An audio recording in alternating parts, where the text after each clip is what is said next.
Hey guys, this is Sonu Ahlawat. हर Sunday की तरह लेकर आ चुका हूं दी करंट अफेयर शो का एपिसोड नंबर 42, जिसमें हम लास्ट वीक यानी कि 1 अगस्त से लेकर 8 अगस्त तक के सभी मोस्ट इंपोर्टेंट करंट इवेंट्स को डिटेल के साथ डिस्कस करने वाले हैं। और जैसे कि आपको पता ही है, आने वाले किसी भी कॉम्पिटिटिव एग्जाम में इससे बार एक भी करंट अफेयर का क्वेश्चन नहीं आएगा। बस रेगुलर बेसिस पर हर एक एपिसोड को डिटेल से फॉलो करते रहिए। और आपको पता ही है, आज के एपिसोड का पीडीएफ फाइल आपको हिंदी और इंग्लिश दोनों ही एडिशन में वे टू सक्सेस के टेलीग्राम ग्रुप के अंदर मिल जाएगा, लिंक डिस्क्रिप्शन बॉक्स में है। तो चलिए यार, फटाफट आज का एपिसोड शुरू कर दें, क्योंकि काफी ज्यादा इंपॉर्टेंट है। लेकिन उससे पहले आपको दो इंपॉर्टेंट चीज बता दूं। काफी सारे लोगों की डिमांड थी ना कि भैया लास्ट 6 मंथ के करंट अफेयर्स को लेकर आइए।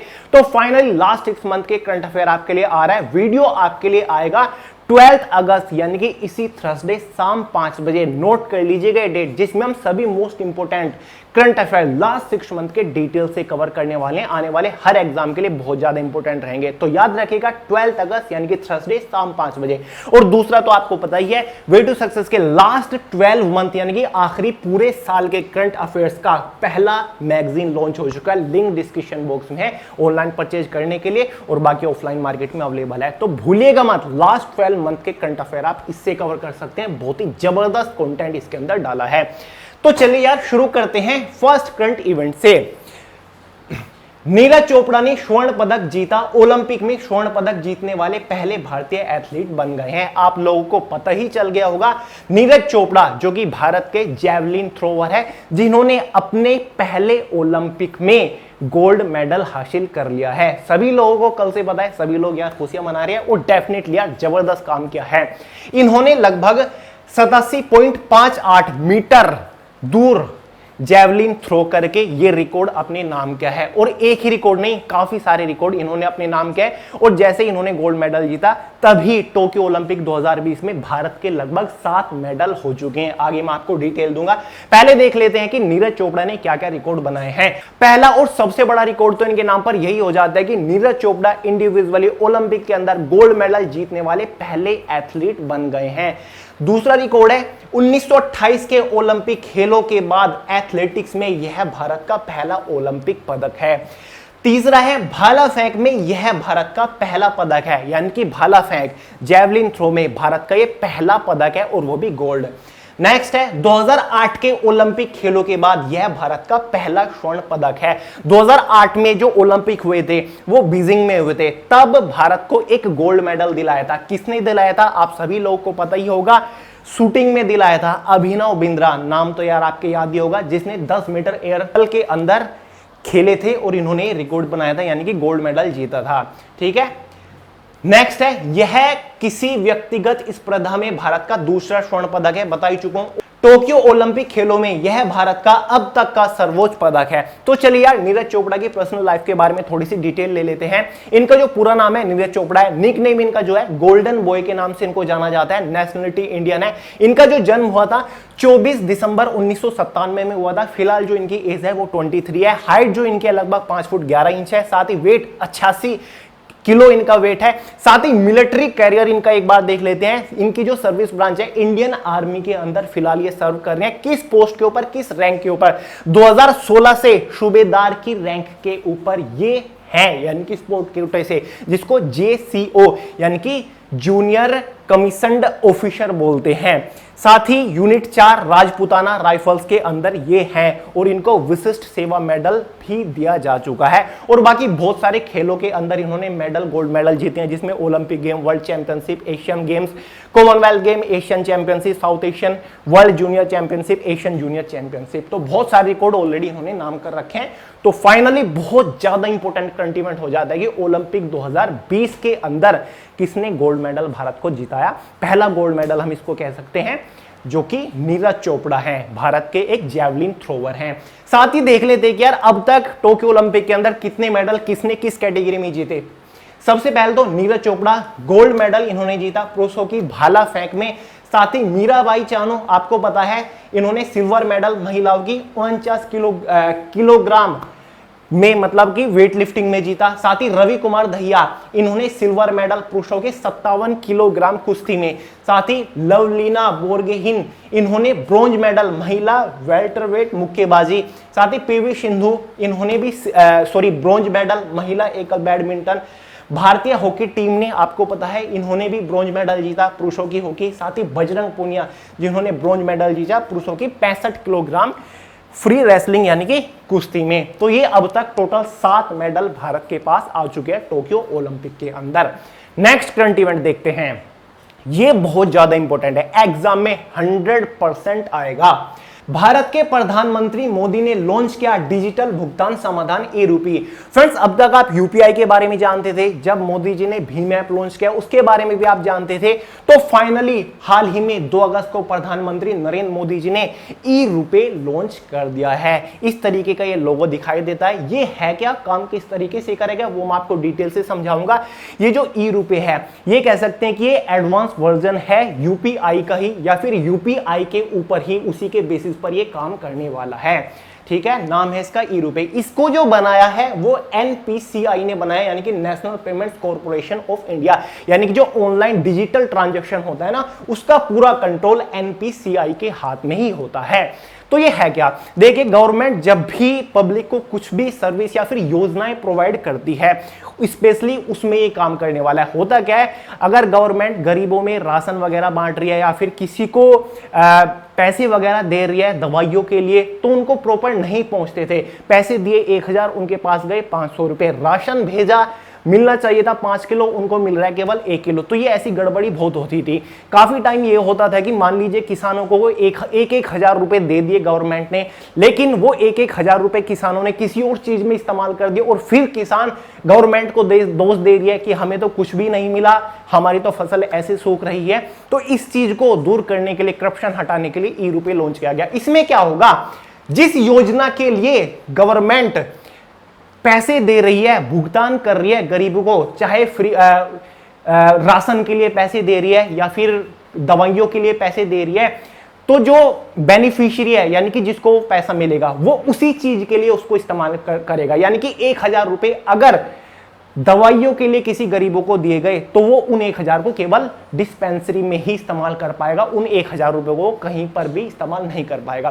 फॉर एग्जाम्पल, मान लीजिएगा कि किसानों को खाद खरीदने के लिए या फिर किसी भी टीबी के जो पेशेंट है उनको गवर्नमेंट ने 2-2 हजार रुपए दिए कि इन 2000 रुपए से डिस्पेंसरी में जाइए और अपना टीबी का इलाज कराइए, दवाइयां वगैरह खरीदिए।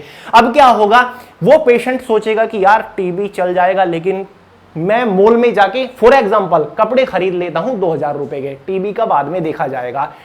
अब वो ऐसा नहीं कर पाएगा। ठीक है, वो 2000 रुपए अगर 2000 रुपए को केवल टीबी की दवा ही खरीद पाएगा, बाकी कुछ और उनका इस्तेमाल नहीं कर पाएगा, क्योंकि वो कैश में ट्रांजैक्शन नहीं होगी। पेमेंट गवर्नमेंट कैश में या फिर उसके बैंक के अकाउंट में नहीं करेगा। उसको क्या होगा, इस कि ई-रूपी के तहत उसको उसके मोबाइल पे एक ऐसा, ये देखिए, क्यूआर कोड भेजा जाएगा। ठीक है, ऐसा एक अगर छोटा फोन वगैरह है तो उसमें एक एसएमएस के थ्रू कोड भेजा जाएगा। ठीक है, उसने भेजा, मान लीजिएगा कि टीबी की दवाइयों के लिए 2000 रुपए का एक ऐसा क्यूआर कोड भेज दिया। ठीक है, अब उसको लेनी है दवाई, अब वो जाएगा डिस्पेंसरी में। डिस्पेंसरी के पास भी उसी नाम से एक इस तरीके का ही क्यूआर कोड होगा।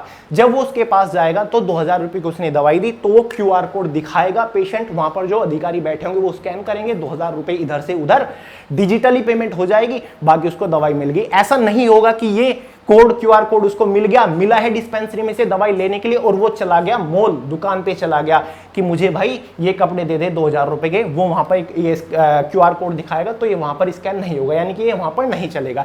जिस काम के लिए, जिस योजना के लिए तहत वो पैसे दिए गए हैं किसी भी बेनिफिशियरी को, वो उसी में ही इस्तेमाल होंगे। तो ये धोखाधड़ी दूर करने के लिए इसलिए ई-रूपे लॉन्च किया गया है। तो इसको कई हद तक बैंक भी कंट्रोल करने वाले हैं, क्योंकि बैंक भी जारी करेंगे ये जो ई-रूपे होता है, तो इस तरीके से काम करेगा। क्लियर है, बाकी की डिटेल आती रहेगी, मैं आपको देता रहूंगा। तो याद रखिएगा, फाइनली ई-रूपे जो 2 अगस्त को लॉन्च किया वो भारतीय गवर्नमेंट यानी कि नरेंद्र मोदी जी द्वारा लॉन्च किया गया, नाम है ई-रूपे। एनपीसीआई ने इसको बनाया है, national payment corporation of India. Next है, राजीव गांधी खेल रत्न पुरस्कार का नाम बदला गया। हाल ही में फ्रेंड्स देखा होगा, नरेंद्र मोदी जी ने ट्वीट के थ्रू बताया कि जो राजीव गांधी खेल रत्न है उसका नाम बदलकर अब मेजर ध्यानचंद खेल रत्न पुरस्कार कर दिया गया है। यानी कि जो हॉकी के जादूगर माने जाते हैं मेजर ध्यानचंद, जिन्होंने बहुत मतलब जबरदस्त प्रदर्शन दिखाया अपने टाइम पर हॉकी में, क्योंकि इनका जो लास्ट ओलंपिक गेम था ध्यानचंद जी का, वो 1936 में शायद इन्होंने खेला था और वहां पर 13 गोल इन्होंने दागे थे। ठीक है, तो बहुत बड़ा इतिहास इन्होंने रच रखा है। तो इन्हीं के नाम पर अब राजीव गांधी जो खेल रत्न था, यानी कि जो पूर्व प्रधानमंत्री थे भारत के, उनके नाम पर था अब तक। तो ये इसमें लगभग 25 लाख रुपए धनराशि भी दी जाती है। अब इस पुरस्कार का नाम हो गया है मेजर ध्यानचंद खेल रत्न पुरस्कार, याद रखिएगा।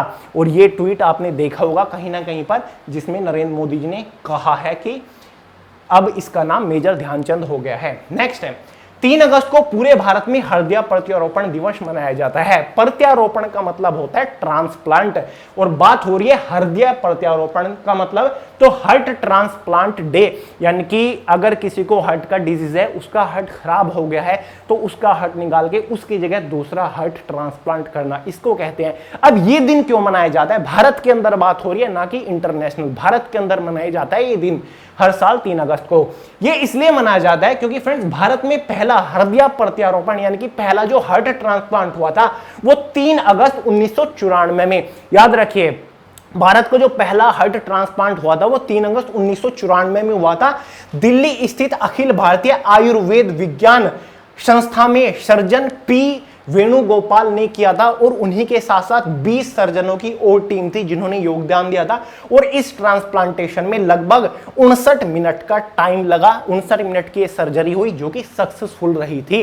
और तभी से ही, यानी कि 1994 से के बाद से हर साल 3 अगस्त को हार्ट ट्रांसप्लांट डे मनाया जाता है भारत के अंदर। क्लियर है? नेक्स्ट है, आज इंपोर्टेंट डे से रिलेटेड केवल यही था, यानी कि लास्ट वीक में इंपोर्टेंट डे केवल एक ही आया था, और ये इंपोर्टेंट था, ऐसे ही नहीं मैं कुछ बताता। महाराष्ट्र में सामने आया जीका वायरस का पहला मामला। आपने सुना होगा, जुलाई के मंथ में ही इंडिया के अंदर जीका वायरस बढ़िया तरीके से फैल चुका था। केरल में लगभग अब तक 63 केसेस जीका वायरस के आ चुके हैं, जहां पर हाई अलर्ट केरल के सीएम ने कर रखा है। अब महाराष्ट्र के अंदर भी जीका वायरस का पहला मामला आ चुका है। एग्जाम में क्वेश्चन क्या बनेगा? एग्जाम में क्वेश्चन ये बनेगा, what is the Zika virus? Zika virus क्या है, या फिर इसके लक्षण क्या है? अगर ये पूछा जाए जीका वायरस क्या है, तो सिंपली आपको आंसर लगा देना कि ये एक वायरल डिजीज है। ठीक है, वायरल डिजीज है जीका वायरस, जो कि इन्फेक्टेड जो मॉस्किटो होते हैं उनके काटने से फैलता है। जीका वायरस मच्छरों के काटने से फैलता है, जो कि इन्फेक्टेड मच्छर होते हैं। इसके जो सिम्टम है एक बार देख लेते हैं, यानी कि बुखार होना इसका एक सिम्टम है, साथ ही बॉडी के अंदर बेचैनी होनी, इसका ये एक, यानी कि एंजाइटी अगर फील हो रही है, ये भी इसका एक लक्षण है। बॉडी पेन, यानी कि शरीर के अंदर दर्द हो रहा है बहुत ज्यादा, या फिर जॉइंट पेन हो रहे हैं, ये जीका वायरस के लक्षण होते हैं।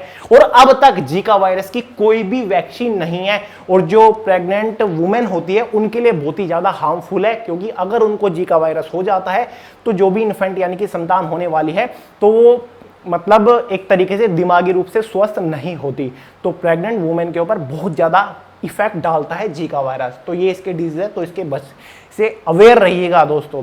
ठीक है, तो याद रखिएगा, पहला जो मामला आया था केरल के अंदर आया था, दूसरे स्टेट में जो मामला है वो महाराष्ट्र के अंदर आया है, इसका पहला मामला। बस ज्यादातर क्वेश्चन ये बनेगा कि जीका वायरस है क्या, बहुत ज्यादा पूछा जाता है। ग्रुप डी वालों याद रखिएगा, लास्ट ईयर मेरे याद है इस टाइप का क्वेश्चन बना था। पीवी सिंधु ने रचा इतिहास, 2 ओलंपिक मेडल जीतने वाली पहली भारतीय महिला बनी। इतिहास इन्होंने इसलिए ही रच दिया है क्योंकि पीवी सिंधु भारत की पहली ऐसी इंडिविजुअल खिलाड़ी बन गई हैं जिन्होंने 2 ओलंपिक मेडल जीते हैं।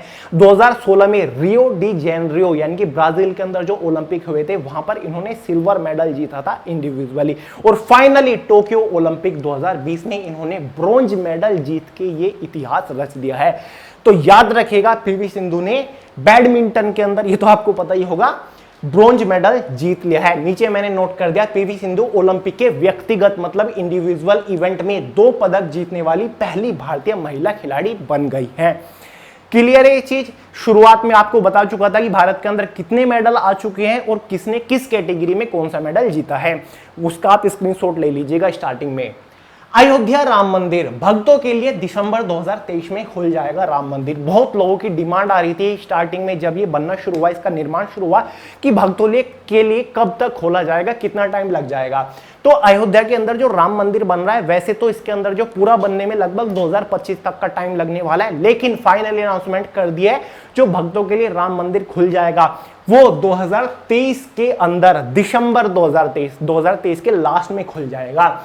ठीक है, इसमें कितना टाइम लग रहा है ये भी आपको बता दूं, लगभग 2025 तक बनेगा। 110 एकड़ में राम मंदिर कॉम्प्लेक्स का निर्माण हो रहा है। पूरे राम मंदिर कॉम्प्लेक्स के निर्माण में 900 से 1000 करोड़ रुपए का खर्च आ रहा है। देखिए कितनी बड़ी रकम लग रही है इसके अंदर।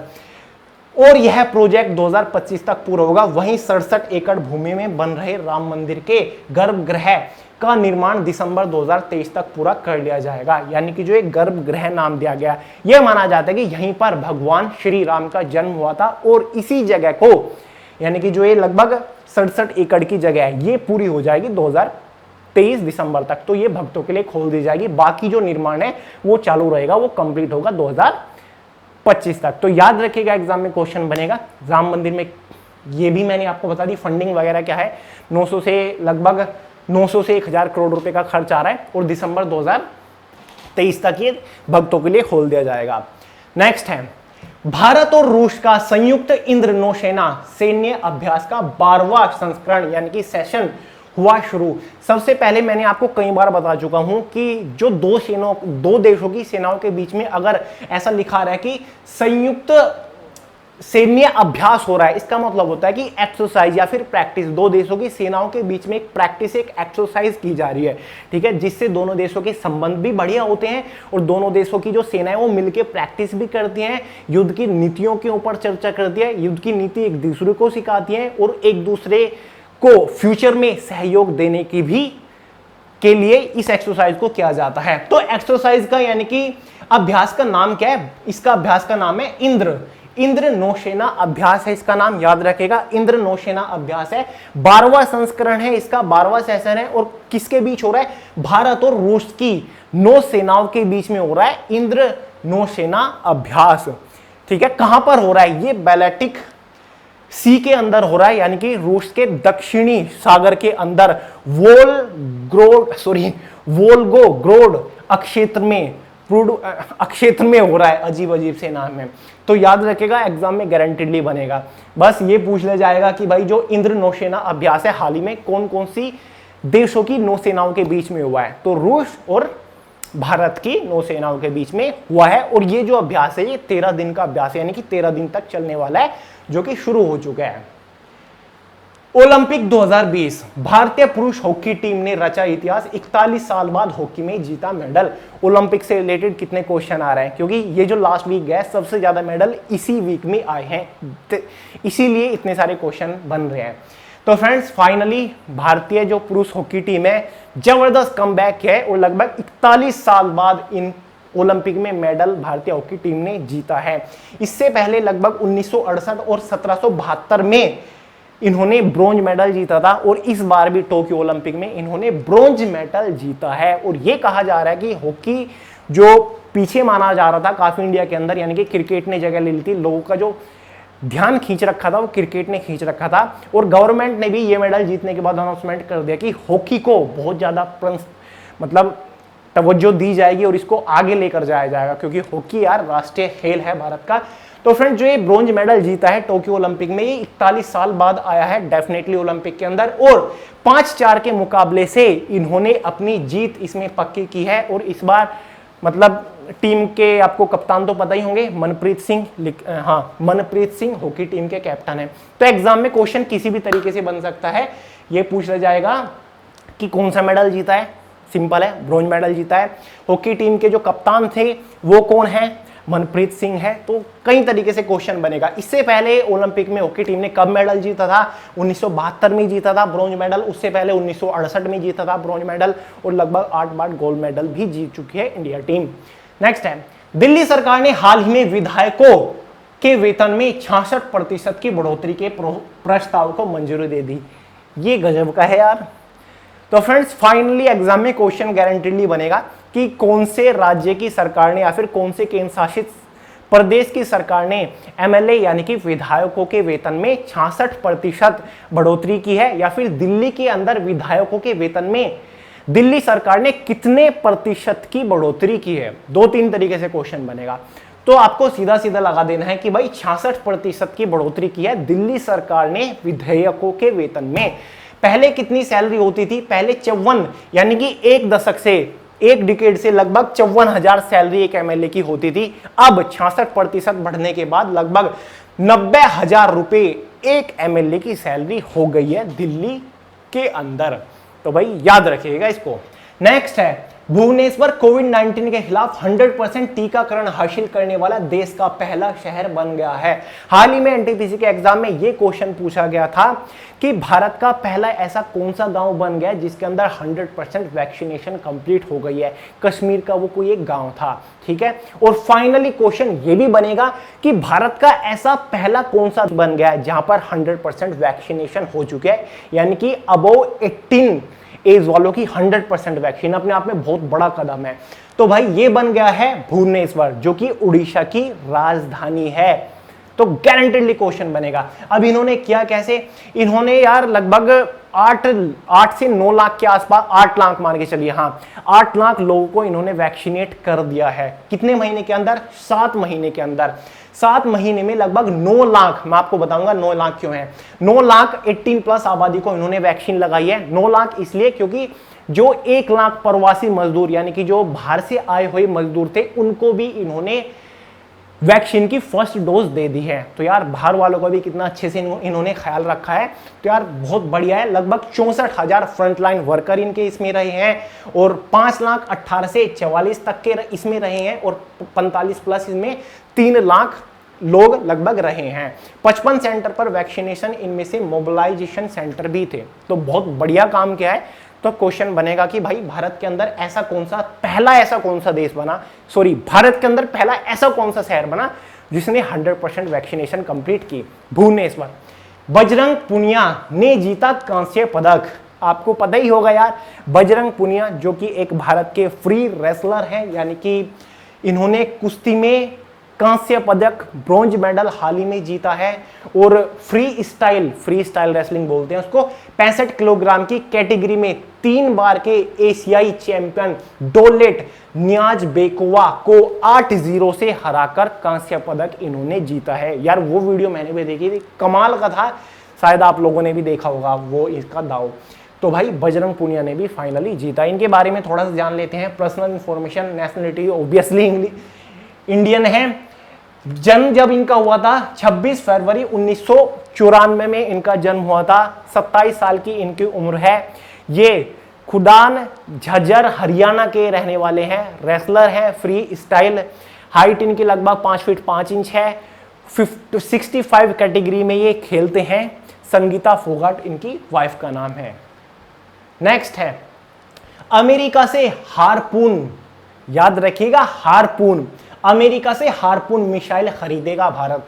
हारपून एक बहुत ही खतरनाक मिसाइल है जिसको एंटी सबमरीन या फिर एंटी शिप मिसाइल बोला जाता है। दुनिया की सबसे ज्यादा खतरनाक मिसाइल इसको माना जाता है। अमेरिका के पास है ये, और साथ ही 30 देशों में तैनात हो रखे हैं। और फाइनली अमेरिका और भारत के अंदर समझौता हुआ है, यानी कि एक डील हुई है जिसके तहत भारत अमेरिका से इस खतरनाक मिसाइल को खरीदने जा रहा है, जिससे भारत की शक्ति और बढ़ जाएगी। और जो कॉमन प्रोजेक्ट्स हैं या फिर जो सहयोग करते हैं एक दूसरे के, मतलब एक दूसरे का, अमेरिका और भारत, उसमें भी मतलब काफी दृढ़ता आने वाली है, ये बताया जा रहा है। देखिए अमेरिका ने 82 मिलियन डॉलर की डील रही है।